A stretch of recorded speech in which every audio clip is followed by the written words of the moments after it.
ଯେଉଁମାନେ ପୂର୍ବରୁ ଟଙ୍କା ପାଇଛନ୍ତି ସେମାନଙ୍କୁ ଆଉ ଥରେ ମିଳିବ କି ସୁଭଦ୍ରା ଟଙ୍କା? ଖାତାକୁ ଆସିବ କି 110,000? ଏଠି ଦ୍ୱନ୍ଦ୍ୱ ଦୂର କରନ୍ତୁ। ସୁଭଦ୍ରା ଯୋଜନାକୁ ନେଇ ଆଜି ଆସିଛି ବଡ଼ ଅପଡେଟ୍। ବଳକାଙ୍କୁ କେବେ ଟଙ୍କା ଆସିବ ସନେଇ ସ୍ପଷ୍ଟ କରିଛନ୍ତି ମୋହନ ସରକାର। ଅକ୍ଟୋବର 9 ଦିନ ଆବେଦନକାରୀଙ୍କ ଆକାଉଣ୍ଟକୁ ଟଙ୍କା ପଠାଇବେ ରାଜ୍ୟ ସରକାର। ସୁଭଦ୍ରା ଯୋଜନା ଶୁଭାରମ୍ଭ ହେବା ପୂର୍ବରୁ ଓ ପରେ ହିତାଧିକାରୀମାନେ କ୍ରମାଗତ ଆବେଦନ କରୁଛନ୍ତି।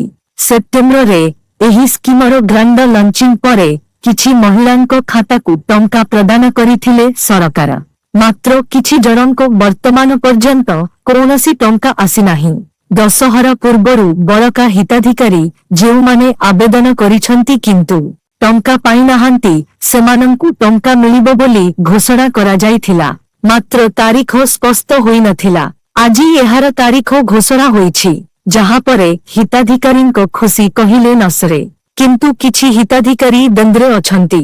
ଯେଉଁମାନେ ପୂର୍ବରୁ ପ୍ରଥମ କିସ୍ତି ପାଇଛନ୍ତି ସେମାନଙ୍କୁ ଅକ୍ଟୋବରରେ ରାଜ୍ୟ ସରକାର ପୁଣି ଟଙ୍କା ପଠାଇବେ ବୋଲି ସେମାନଙ୍କ ଅନୁମାନ କରୁଛନ୍ତି। ଅର୍ଥାତ୍ ସେମାନଙ୍କ ଆକାଉଣ୍ଟକୁ ଆଉ 5,000 ଟଙ୍କା ଆସିବ, ଯାହାକୁ ନେଇ କିଛି ଜଣ ମଧ୍ୟ ଉତ୍ସାହିତ ହୋଇପଡ଼ିଛନ୍ତି। କିନ୍ତୁ ଆସନ୍ତୁ ଜାଣିବା, ସୁଭଦ୍ରା ଯୋଜନାରେ ରାଜ୍ୟ ସରକାର ମହିଳାଙ୍କୁ 50,000 ଟଙ୍କା ଦେବା ନେଇ ଘୋଷଣା କରିଥିଲେ।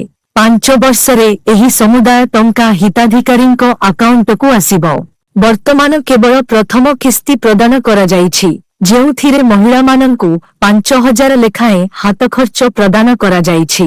ଯେଉଁମାନଙ୍କୁ ପ୍ରଥମେ ଟଙ୍କା ମିଳିସାରିଛି ସେମାନଙ୍କୁ ଅକ୍ଟୋବରରେ ଆଉ ଟଙ୍କା ମିଳିବ ନାହିଁ। ସେମାନଙ୍କୁ ଦ୍ୱିତୀୟ କିସ୍ତି ମାର୍ଚ୍ଚ ମାସରେ ପ୍ରଦାନ କରାଯିବ। ଅକ୍ଟୋବରରେ 40 ଲକ୍ଷ ହିତାଧିକାରୀଙ୍କୁ ଏହି ଟଙ୍କା ପ୍ରଦାନ କରିବାକୁ ଉପମୁଖ୍ୟମନ୍ତ୍ରୀ ଘୋଷଣା କରିଛନ୍ତି।